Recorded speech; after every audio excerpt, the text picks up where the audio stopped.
Yeah. So we actually have 3 firmware projects. I'm going to talk a little bit about it, about some of the reasons why we've embarked on firmware. Obviously, firmware, and particularly systems firmware, gives life to your system. It does the initialization, loads the OS, and provides some runtime services. It's become quite complex over the years.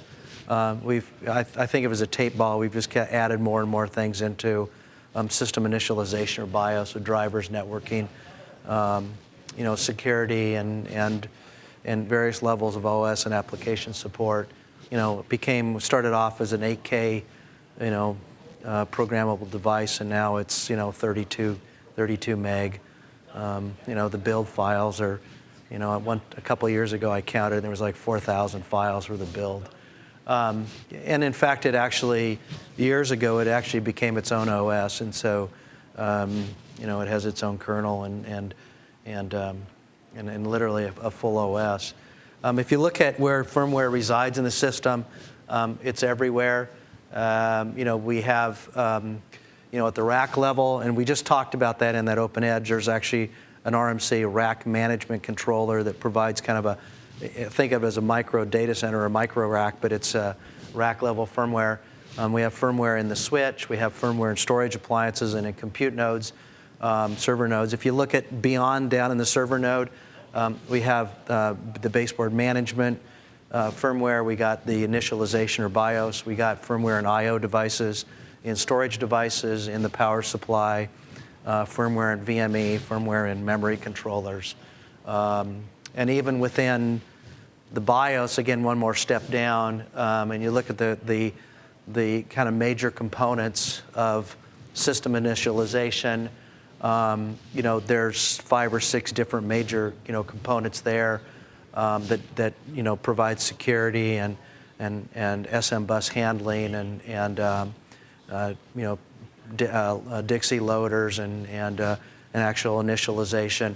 And there's actually binaries that are embedded in the BIOS that does processors, very specific processor and ISA related work in there, and gets loaded into the processor upon initialization. So again, it's kind of a tape ball of different features.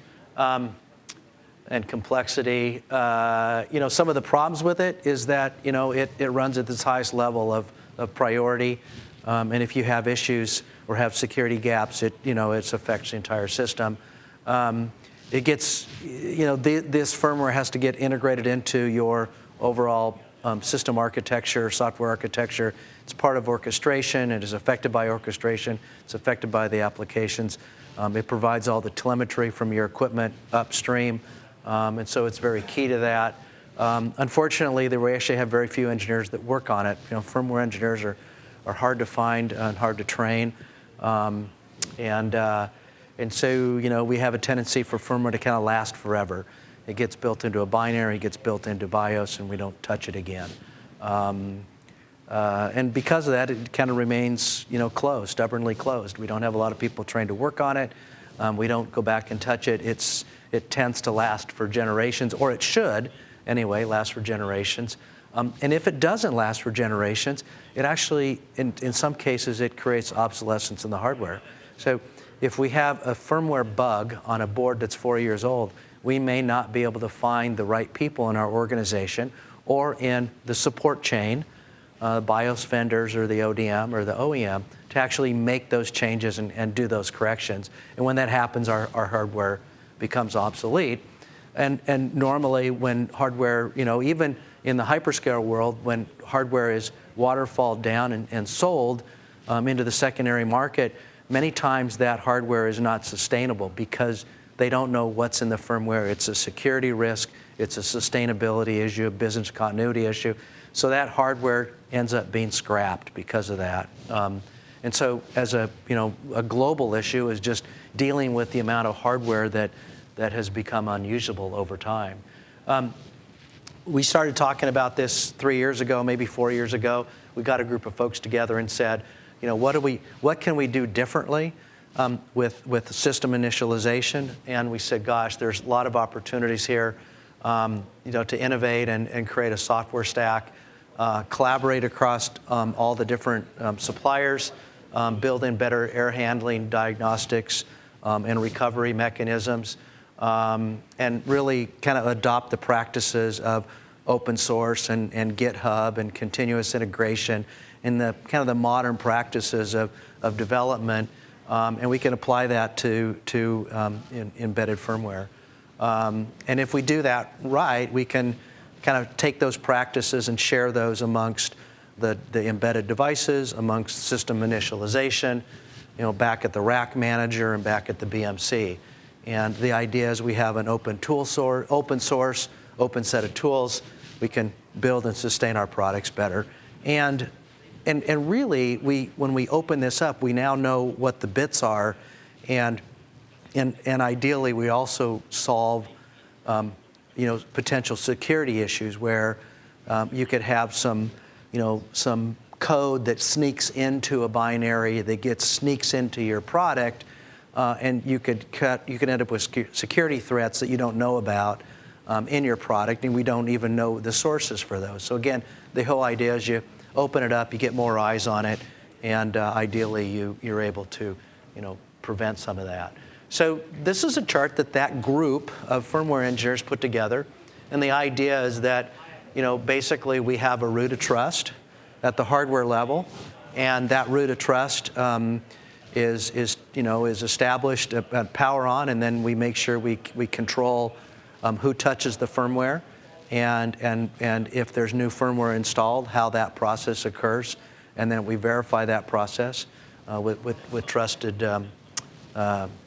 trusted devices and trusted sources, and that the actual initialization occurs, the processor level initialization occurs in a very systematic approach, so that regardless of what the underlying hardware is, whether it's an ARM or Intel or AMD or Power solution, that there's a mechanism to put those embedded binaries in this source code and build that, and that we have basically some APIs in there that allow you to talk to that low-level binary, and the processor allows you to actually go off and load an OS, a small OS of choice, and then do your bootloader to your host OS.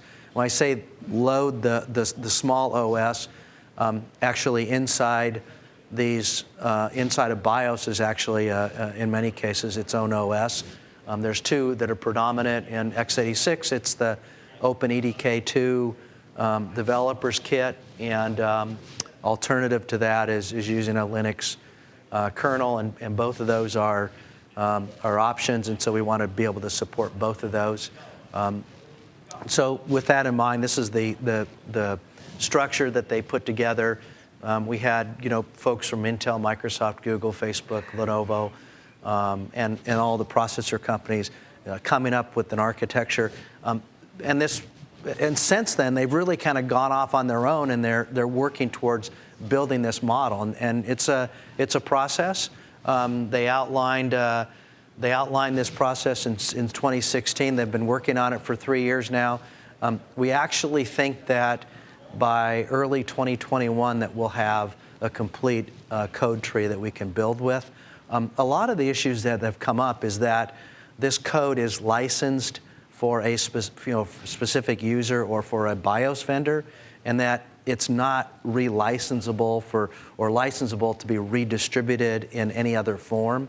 And so we've really had to go back and look at all the ingredients that went into this tree and make sure that we had the right licensing in place.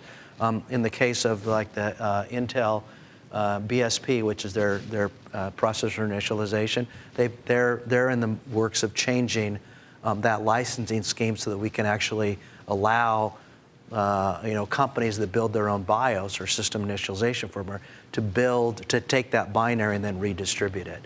So there's been a lot of work that have gone on, and really great support across everybody in the supply chain.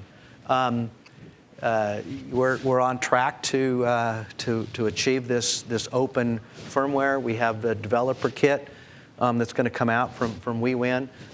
Actually, that Open Edge box will probably be the box that we're going to use as the developer kit to do that.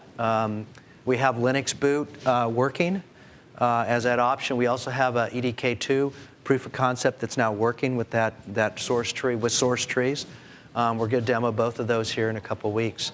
And we're planning to make some announcements about what we're going to do as an organization in driving this OSF standard across the industry. So that's one piece of it. There's another project called the Rack Manager Firmware, and this thing can sit in a couple of different actual physical locations, and I think my next slide covers that. I don't know, maybe I took it out. Let's see. Let me bounce her ahead. So in a rack manager firmware can basically controls all the IT equipment within a rack. And so we want to take advantage of the existing connectivity. And so by design, we've said this thing can actually get integrated into a power shelf and share the BMC that's in a power shelf. And because the power shelf is connected into a top of rack switch, it can then has connectivity into the other IT equipment. So that's one implementation. It can get integrated into the switch. Again, there's a baseboard management controller, a microcontroller that can be shared, or it can actually be a standalone device. So that was the idea, that we have a couple different implementations there. So in this example, we have a rack manager that's actually built into the power shelf in the left-hand picture. That's a power shelf in the lower left, pluggable modules in it. And that's then connected to your network switch, your storage, and your servers. And really what it's doing is this RMC function provides some standard, easy-to-use API for communication northbound. And then it talks southbound to all of those devices. And so as an organization, we're standardizing around the newer APIs and adopting the work that's going on in other organizations. So within DMTF, they've adopted Redfish and the Swordfish as the two APIs, and so we're supporting that. We'll also support a RESTful API for command line interfaces on the fabric side or northbound side. And on the southbound side, we'll also continue we'll support Redfish and Swordfish back down to the node, but also support the more traditional IPMI as well as like an I2C interface to some of the low-level devices. So again, in the last presentation, Mike talked about the BBU having just an I2C interface. So we'll have to support that as well. But the idea is you have this aggregator, gives you one IP connection into it. It runs some high-level protocols, APIs, and then you can talk to all the devices into it. So let me go. I did that one. Where are we at with our RMC firmware project? Again, we have a project team that was launched about a year ago. Several companies working on that repo, developing that. We actually, again, have a developer's kit that'll be out this year. And it will be that Open Edge box. We're going to use that as the developer kit because you can stick it in your luggage and carry it with you. So it's small and it's compact.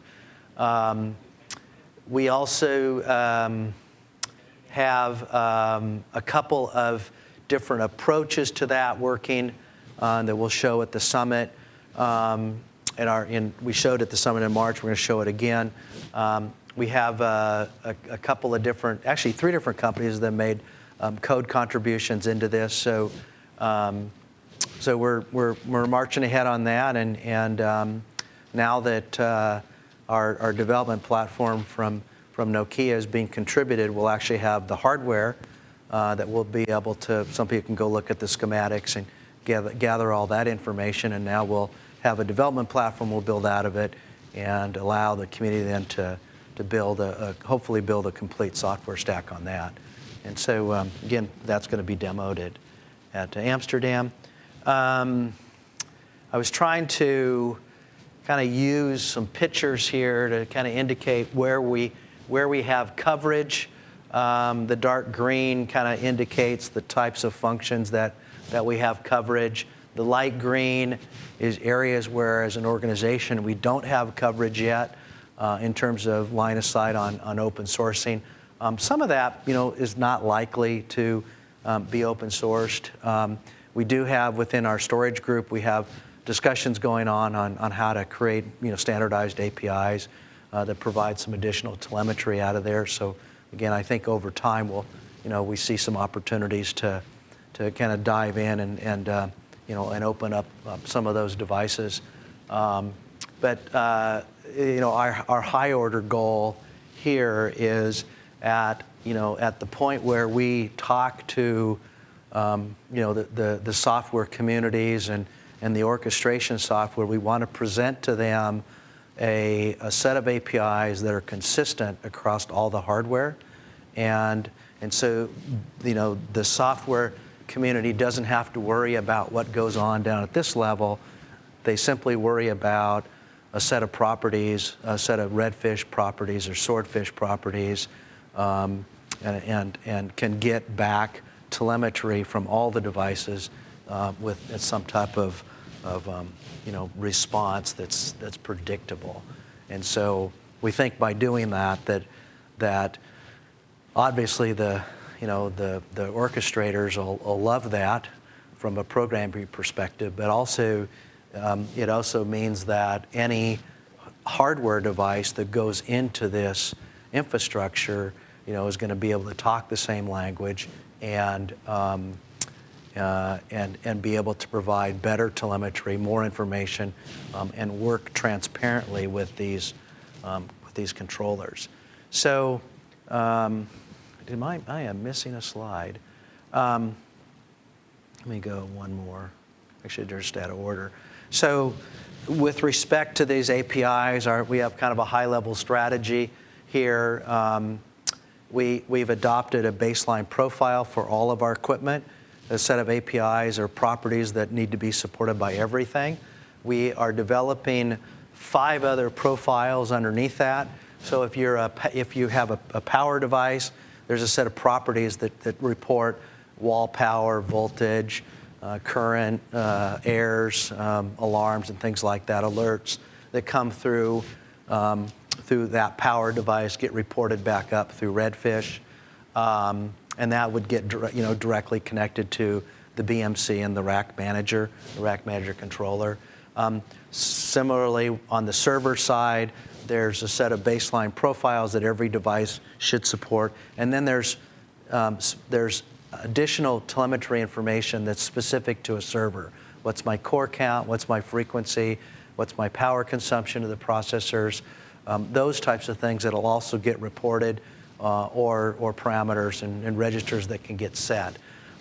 If you have a storage appliance or you have storage functions in one of these other appliances, that you then have another set of properties that are reported. How many drives, the size of the drives, the speeds, throughput, those types of things, spindle counts, those types of things that are additionally reported back up. So the notion is that we can expect to get the same information if you have storage services, compute services, power, and I should say power and cooling services, that it all gets reported up exactly the same, regardless of where it's actually implemented down at the low level. Same with the network. We haven't actually worked on that profile yet, but the idea is that we'd have a profile for network devices that would get reported.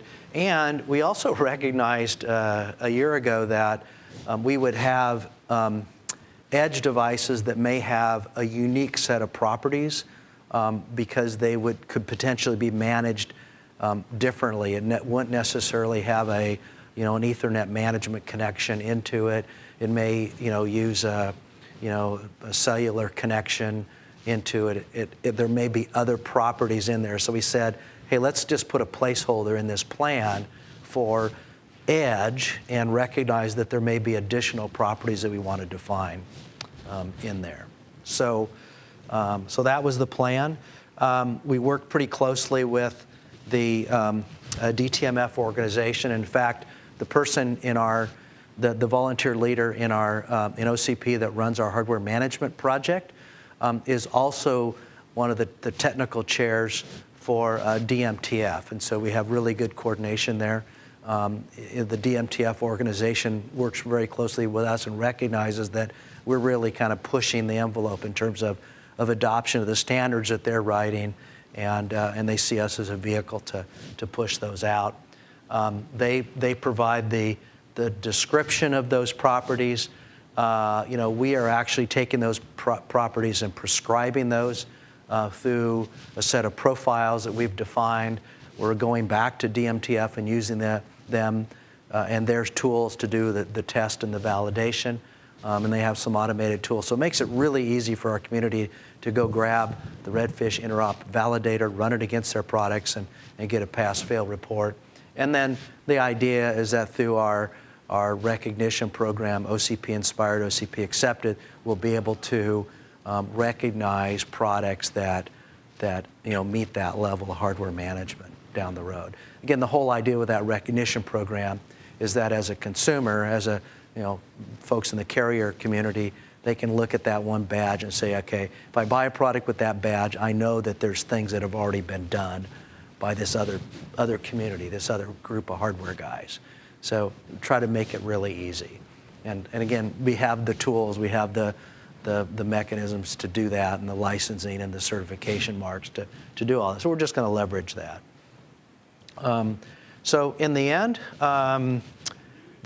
the goal is to have a secure, maintainable platform with a set of APIs that really keep pace with the open source software needs and what we need at the orchestration layer, and really make sure we provide a robust set of control and telemetry features that we can present to the community. And ideally, once we get all those open source tools in place at the BMC, at the system initialization, BIOS level, rack resources, and across all the IT equipment we have a lot of work to do. We've been at it for a few years. Once we do that, it'll be very easy then to come to ONF or LF or other organizations and say, what do you need? What other telemetry information you need? And then we can evolve that. So we're still trying to get that in place today.